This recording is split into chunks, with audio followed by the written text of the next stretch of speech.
50 लाख टंकारु ऊर्ध्व मूल्यर संपत्ति पोड़ी पाउंस काजू फैक्ट्री मालिक गुरुतर।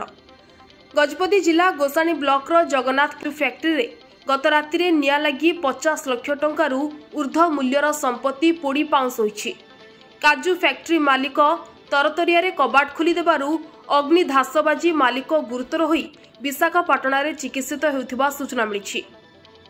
सूचना अनुसार गोसाणी ब्लॉक रो लावण्यगढ़ पंचायत रो जगन्नाथपुर गाँ निकट रे थिबा श्री जगन्नाथ काजू इंडस्ट्री रे सोमवार राति 9:30 समय विद्युत शॉर्ट सर्किट जोगु अग्निकांड घटिछि।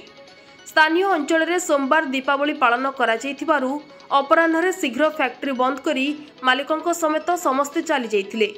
तेबे राति रे हठात निया लागिथिबा खबर पाई मालिक जगन्नाथ राव आसी गोदाम रो कबाट खोली देबारु अग्नि धास रे सिझी गले।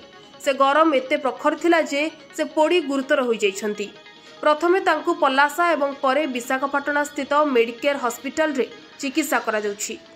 काजू सबु तेल युक्त पदार्थ थिबारु जल्दी जल्दी निया चारियाडे व्यापी गोदाम रे गच्छित थिबा 1200 रु 1300 पेटी काजू पोड़ी जाइछि, जहार मूल्य 50 लाख टंकारु ऊर्ध्व हेबो बोली अनुमान करा जाउछि। एहा सहित अन्य सामग्री मध्य पोड़ी पाउंस होई जाइछि। घटनास्थल रे पारला अग्निशम विभाग रो जवान माने पहुंची निया को आयत्त करिबा पई प्रयास करुथिबा बेले 3टी गाड़ी लिभाइबा कार्य रे नियोजित होईछि। मंगलवार मध्याह्न पर्यंत निया लिभाइबा कार्य चलिथिला।